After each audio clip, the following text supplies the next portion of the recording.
You can start. Yes. Hello, good evening. This is the coordinating collective of DiEM25 weekly Zoom, and happy to meet you. And we'll start as every time with a short assessment of the political situation of Europe and the world. Yanis, shall you say something about it? Are you? I'm happy to, but I'm quite happy to follow somebody else who wants to have a go.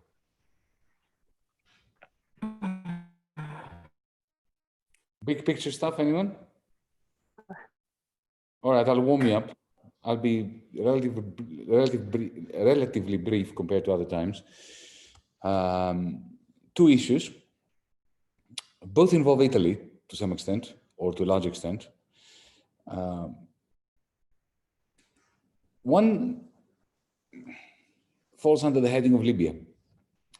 If we needed a reminder that we need the European Union, only because we don't have one, I think Libya is a good example. I don't know whether you followed what's been going on. Supposedly, the European Union's position is the same as that of the United Nations. Supposedly, the European Union has the view that there is a civil war happening. There is a United Nations recognized government in Tripoli, the capital of Libya. The European Union supports it and supports pacification and unification in the country. Of course, nothing could be further from the truth, because what we have now in Libya is a war between two camps. One is the UN-recognized government in Tripoli, which is supported supposedly by the EU, but in reality only by Turkey. Only by Turkey, militarily as well. Then there is the warlord Haftar, a former henchman of Gaddafi, who then became a CIA asset after he was captured in Sudan. You know the story, right? And now he's supported by France, Egypt, and primarily the United Arab Emirates. The real support that Haftar has is from Russia. He has some logistical and military cover from the United Arab Emirates, a few planes, military planes, but it's mainly Russia. If it wasn't for Russia, Haftar would not exist. So effectively, Libya has become a football pitch between two teams, one supported by Turkey, the other supported by Russia. The European Union is completely fragmented. France is supporting Haftar. The EU officially, Brussels supports the Tripoli government, their opponents. And the real game happens between three strongmen: Donald Trump, Recep Erdogan, the president of Turkey, and of course, Mr. Putin. The connection with the European Union is interesting because Italy, France, Greece, and Cyprus forged an alliance with Egypt, Israel, in favor of Haftar. Greece for its own purposes. It was a very silly attempt to oppose the Turkey-Libyan government attempt to carve out the Eastern Mediterranean for Turkish oil drilling interests in opposition to the Greek-Israeli consortium that was trying to do the same. So effectively, we have, a 19th century geopolitical struggle in the Mediterranean, and the European Union is absolutely absent. Italy's position has become ridiculous because it tried to maintain the appearance that as the former colonial power in Libya, it plays a role. It plays no role whatsoever. Brussels plays no role. And the European Union effectively only funds the traffickers, human traffickers in Libya to run concentration camps prison camps for sub-Saharan migrants so that they don't come to Europe. So they become imprisoned in awful conditions in prison camps in the south of Libya, in the middle of the Sahara. That's the only thing that the European Union does. European countries have sent a fleet, small fleet. They call it the Operation Irini, which in Greek, as some of you know, means peace. It is completely useless. The Turkish fleet reinforces the Tripoli government easily. The Russians are going through it, reinforcing Haftar. So both at the level of migration policy, which is, Libya is ground zero, is a very significant area, region. And when it comes to geopolitics, the balance between the United States, Russia, and Turkey, the European Union is absent. That's one point that I wanted to raise for us to keep at the back of our minds, because not only does it signify the non-existence of a European Union, but it also doesn't augur well at all about all sorts of other policies, beginning with migration. If there can be no united front on Libya, there can be no united front on migration, there can be no united front even on economic policy or anything. That's point number one I wanted to raise. Within this context, Italy and Greece signed an exclusive cooperation agreement for the Adriatic Sea. And I'm flagging this because I have a very strong suspicion, and we will bring this to the Greek Parliament in due course, but I want to have the views of DiEM on this, and in particular of our comrades in Italy and in Spain. Why am I saying that? Because in Spain and in Italy, progressives have successfully mobilized to stop oil drilling and exploration, oil and gas drilling and exploration in the waters of Spain and in the waters of Italy. And that was a fantastic success of progressive movements in Europe, in Italy and in Spain. Here in Greece, we haven't succeeded that because Syriza, the so-called left, betrayed us because they were the first ones to bring ExxonMobil and Total in. And the new right-wing government is simply proceeding that. But I very much fear that this agreement between Greece and Italy has the purpose of allowing Eni, the Italian petroleum company, and other multinationals, compensating them, not allowing them, compensating them for the fact that they cannot drill in Italian territorial waters to drill further away between Greece and Italy. This is something that DiEM25 must take very seriously as part of our Green New Deal, and we must mobilize. So you see, the two, Libya and the agreement between Greece and Italy, are utterly intertwined. Greece is reaching this agreement with Italy because it wants to establish facts on the ground that then the Greek government can use against Turkey in the Aegean. For instance, one of the facts in the ground that Athens cares for is to show that Greek islands have jurisdiction, that have their own exclusive economic zone around them. And since the Italians agreed to that about the Ionian Islands, then the Greek government thinks that this is a good precedent in the clash with Turkey. Now, none of that augurs well for peace in the Eastern Mediterranean, for a European Union that actually prioritizes the green transition, for a European Union that can be a force of good in the broader region. Thank you.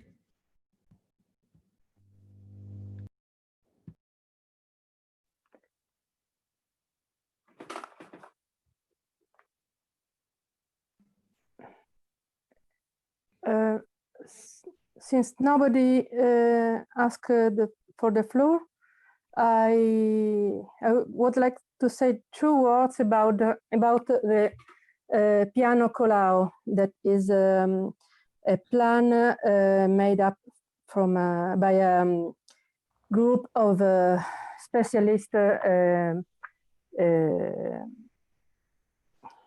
co-opted by our Prime Minister Conte, that is supposed to be a plan for the to restart Italy, and is actually a shock economy plan.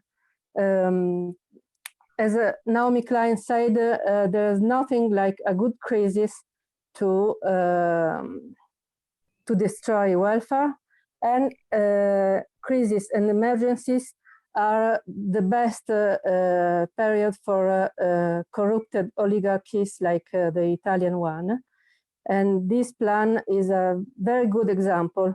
It starts by creating a defense, a legal defense for entrepreneurs that may get accused, charged for by people that gets ill of coronavirus because there are not enough precautions in their farm, and it goes through by providing sanatorie, that is pardon for black work and for any culprit, anything an enterprise could have done in terms of illegal financing, illegal actions, above all on work. There is no trace of public development. The plan is all about giving money to enterprises and privatizations, and it will end the job started in the last years about privatizations of public service. We need to study this plan a bit more. Next Saturday, it will start the general state debate organized by Conte. It will start with the social stakeholders like trade unions and so on. We should vigilate, keep watch on it, and act on consequence, because how you finance public action is important, but what you do with the money you got is important too.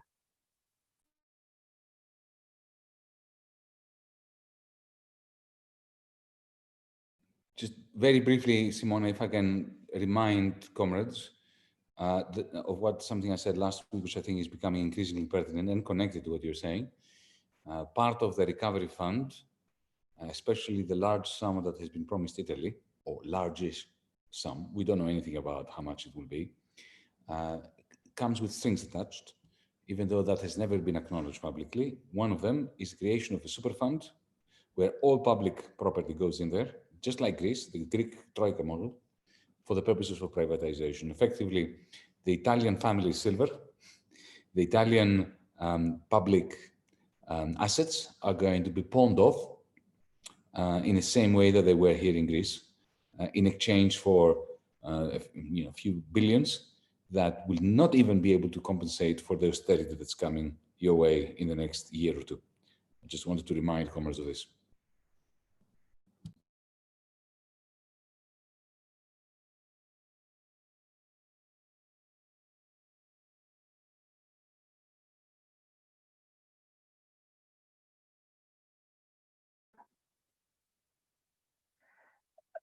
Eric, would you like to say something?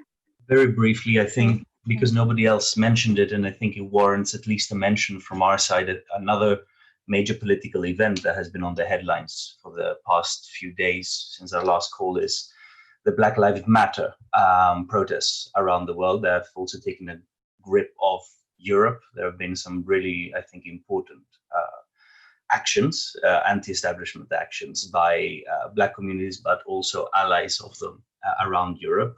My personal favorite on the top of my list as far as Europe is concerned is the case with the statue of Charleston in Bristol, in the UK, which was chucked in the river. I think it's very important to also see these actions in the broader context of the corona crisis. It's important to see it as part of the social upheaval that is being created by this crisis. And one of the key elements of any crisis is how you interconnect the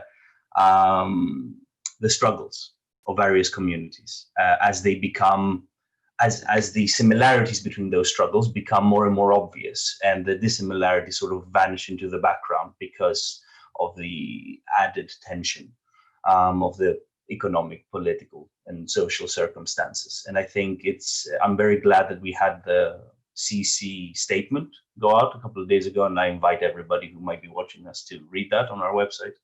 And I think that is something we need to keep in mind, not just in terms of the Black Lives Matter struggle, but more generally about this sort of intercleavage, intersectionality of various struggles that will be connected. And that was something that was blatantly obvious to those of us who went to the demonstration in Brussels, where it was at least 10,000 people in the streets. And by Brussels standards, that is a really, really significant crowd. And the diversity of the crowd, the diversity of the demands of the crowd, was a nod exactly at this type of intersectionality that I think we will see more of in the coming weeks, months, and probably years.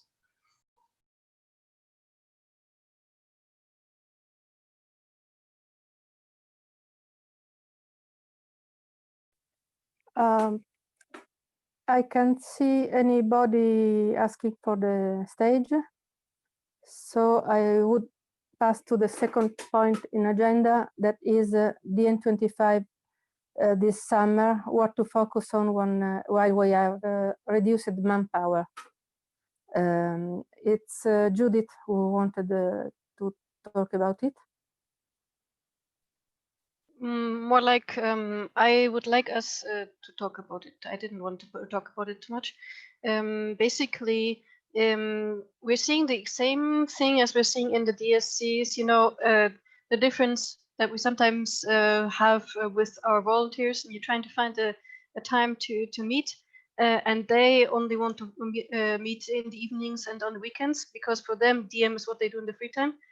And we tend to meet during work hours, obviously. And the same thing is happening now, where we are going to be on summer vacation. And for them, it might be the time where they have the most time for DiEM25. I mean, those of them that are not near a beach or something. So I think that in order to not lose the great amount of activity that we've recently had, we should find things that we can ask our members, and especially the volunteers, to do, so as not to lose momentum.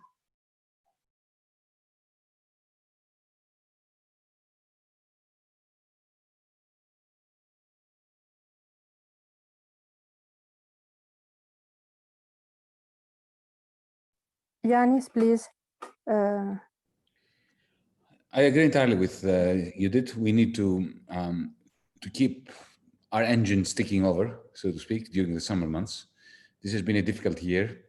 The coronavirus has created tensions, and it has effectively incarcerated us. But we've done a lot of work as DiEM, a lot of preparatory work. We've fallen behind as a movement, there's no doubt about that, because we are not out there doing stuff. We have not had a chance, like we did in previous years, to have assemblies, to have face-to-face contact, to see each other. That a movement never flourishes under lockdown, never. And you saw even the Black Lives Matter, people had to actually break the lockdown rules in order to do something. And that was only because of anger. You cannot organize that kind of thing. I think that in any case, July and August are dead months for DiEM, have they've always been. But what I think we should do is use this lull as a period for reflection on what to do in every single country. Some time ago, I sent you a questionnaire about Italy, because Italy is foremost on my mind, being the ground zero of the European crisis. In it, I tried to capture questions that I don't have the answers to, but questions that I think that DiEM should answer about Italy, not just Italians, but all of us, the Germans, the Greeks, on what do we think about these pressing issues in Italy. I think we need a similar questionnaire, and we need to improve upon the questionnaire. I'm not saying that because I wrote it, it's good. I simply sat down and did it. It can be improved. But I think it would be good if we had a similar questionnaire for every country in Europe. And also a broader one for Europe as a whole. And we should ask our members, either through Zooms or individually or at the DSC level, the NC level, whatever level, to try to answer these, to discuss these questions, not in, just even to ponder those questions and to discuss them amongst each other in leisure during the dead months of July and August. And I would like us to have, ideally, we should get together sometime in November, December for 3-4 days, ideally, if we could pull this off, and have one session for Germany, one session for Italy, not the Greeks, the Italians, and the Germans, all of us together, all DiEMers, transnationally, to discuss Italy, all DiEMers to discuss Greece, to Spain, Britain. Britain should be number one, not number one, but top in the list of priorities just because of Brexit, which we don't recognize.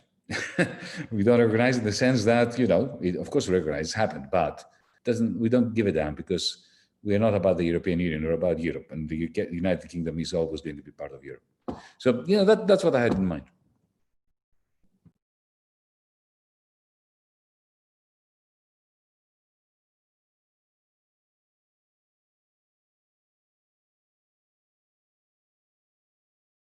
Eric, you asked for the floor. Yes, thank you, Simona. I wholeheartedly agree with Yanis. I would even go a step further, and I think that this, rather than just being an end in itself, and rather than just being a goal, can be an end in itself as a process.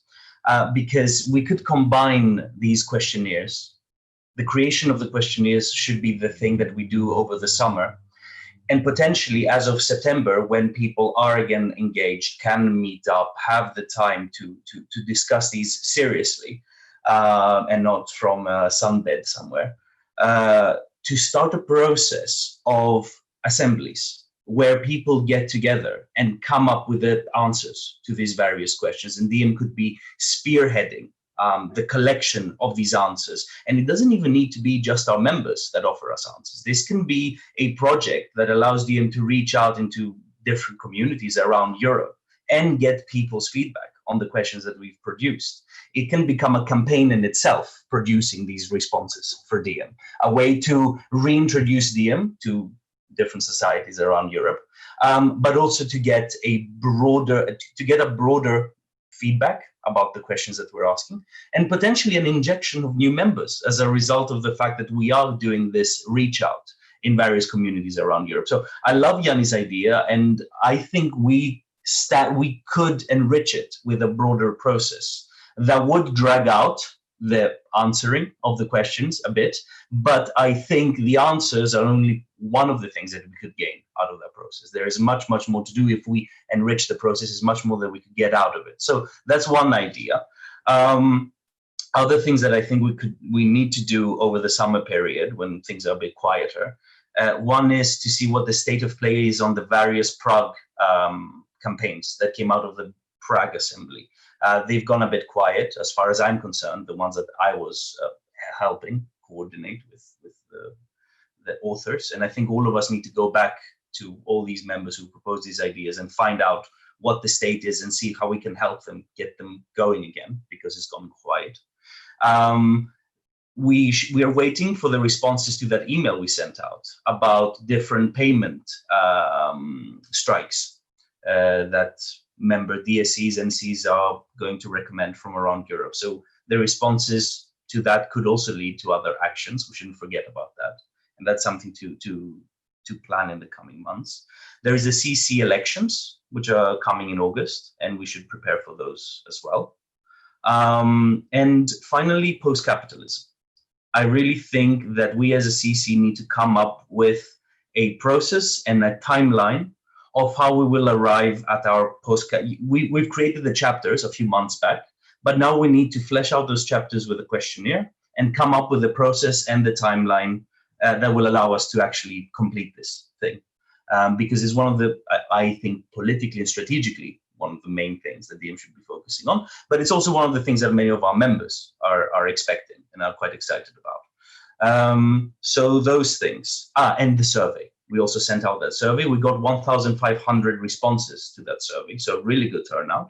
But we need to turn the results of that survey into quantifiable metrics, and that's something that will take a month, because it's a good problem to have, because we got so many responses. So survey, the campaigns, Yanis's idea with the questionnaires, CC elections, post-capitalism. Sorry for taking a bit more time.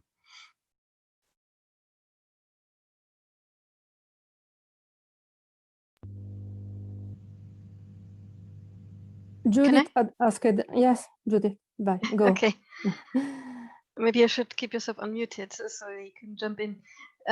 Yeah, so I think that if we're able to send out the questionnaire either for the country surveys or for the post-capitalism before the summer break, then people have something that they can discuss if they feel like discussing during summer. Obviously, we have to run it in the autumn anyway. And allow people to keep working on it in the autumn, because some people will not be available and they should also be able to contribute.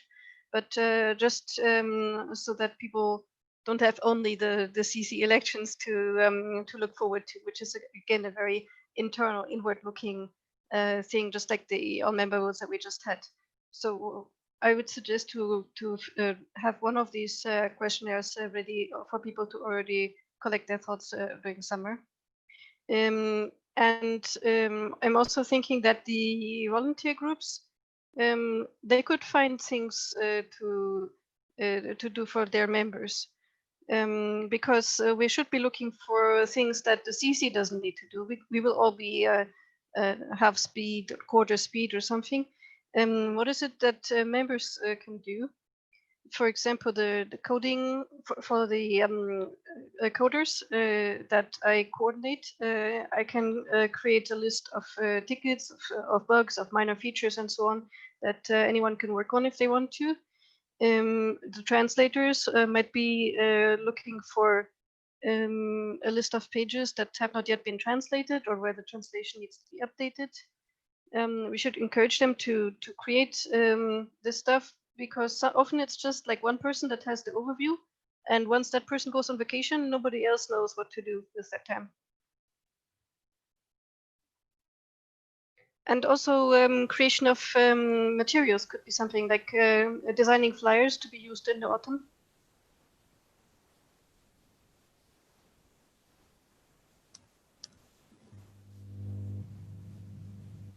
May I add something? Simona? Simona is frozen. Okay. Yes, you can please raise your hands instead of stacking, because it makes confusion. Okay. I'm totally with Judith, and I would like to... You're muted. No. Yeah, I totally agree with you, Judith, and I would like to add a thing. What we could do also in the summertime is having some webinars about our new website and how to onboard people, creating workspaces on the forum and on our Discord website, so that we avoid this flattering out in different Telegram, Signal, Mattermost, Slack channels, wherever. We have a nice program, you wrote it, and I would like to see people coming on the forum and create their own workspace, so that everybody, every team can have it. And perhaps it would be a good idea if you, Judith, could do taping webinars so that people knows how to create this by themselves and how does the new website work. So because all that great features you were coding are not really being seen, and I wish that everybody sees your work and can work with it, because there are so many features now, and it would be really helpful to concentrate our work more on one space instead of many different spaces. So that would be a wish from my side. Johannes asked for the stage. Yes, thank you, Simona. And yeah, thank you, Judith, for mentioning the volunteers. Volunteer coordinator, can only agree. Definitely we'll find things to do. And also to our audience, you know, we are always looking for people who are willing to help us with translation. We have a new website design and everything needs to be, finally fixed and translated. We have lots of videos from the DiEM25 that need transcription. And I wanted to mention one Prague proposal that I'm supporting to work on, which is our education system. And also there, we'll take the next steps. If you want to help us, contact us through volunteer@diem25.org.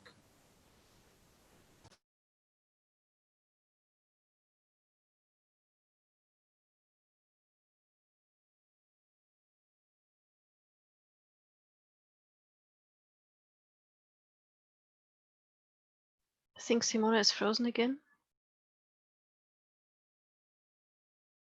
Yes, sorry. David De Castro had asked for the floor. It was accidental, so I will return it back to you. May I take the floor if there's nobody else?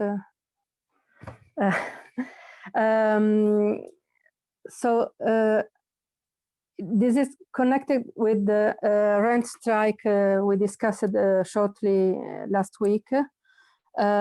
We had a call with the French NC about it. The objection about landlords is over because their plan now comprehends the issue of a solidarity with small landlords. It's actually a plan that a rent strike that goes in the direction of basic income and of guaranteeing a shelter for everybody and an assurance of income both for renters and for people who live in the flats. So my opinion now is that we should encourage this campaign, and that it can very well be an European DiEM campaign. I'm sorry Meran couldn't join tonight because it would be important to set a strategy for campaigning, but this can be a very important part of our campaigns for this summer. We have less time to work as a CC during the summer, but this may not be true for our members that may have more time to discuss and work. So let's give them opportunities to both to discuss, and the questionnaire is an excellent starting point. But we could also restart the pillars discussion.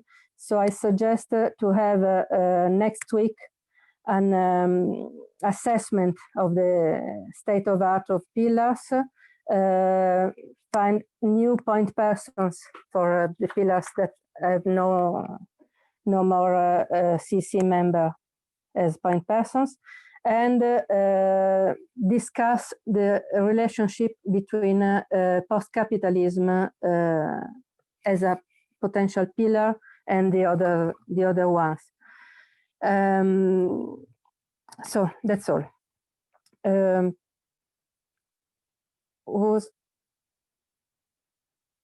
Nobody's asking for the floor, I think. Eric, go. Just really quickly, because that's a topic that we also had on the implementation paper, the rescheduling of the reorganization, let's say, of the progressive agenda for Europe.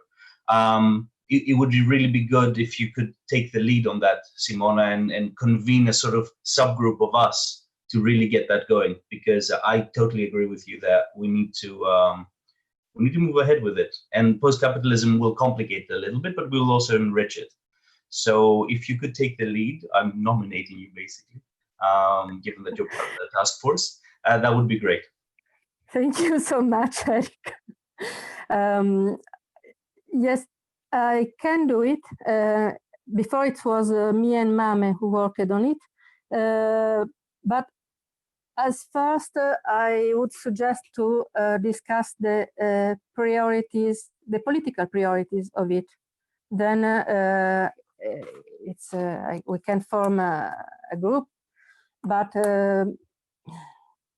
before we need to assess above all the post-capitalism and its relationship with other pillars, and also what shall we do with the other pillars that are midway between the first draft and the second draft, and they are there since 1 year now or more.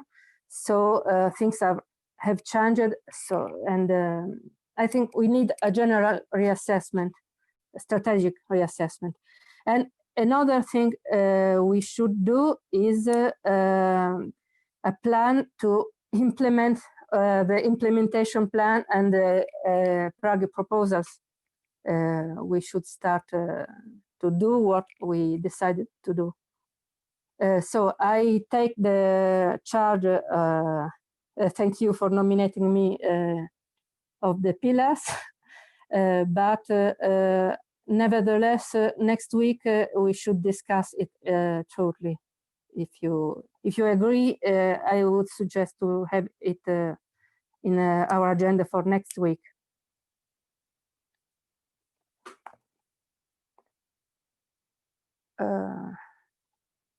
Okay.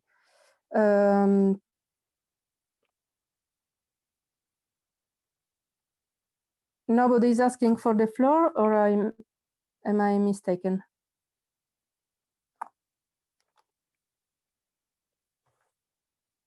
So nobody. Shall we pass to the next? The next point was rent strike proposal, so we already discussed it, I think. The next point is how to proceed after the all-member votes. That's and that's Judith. But with this, we pass to the non-live streamed part of the discussion, because there may be sensible points about it. So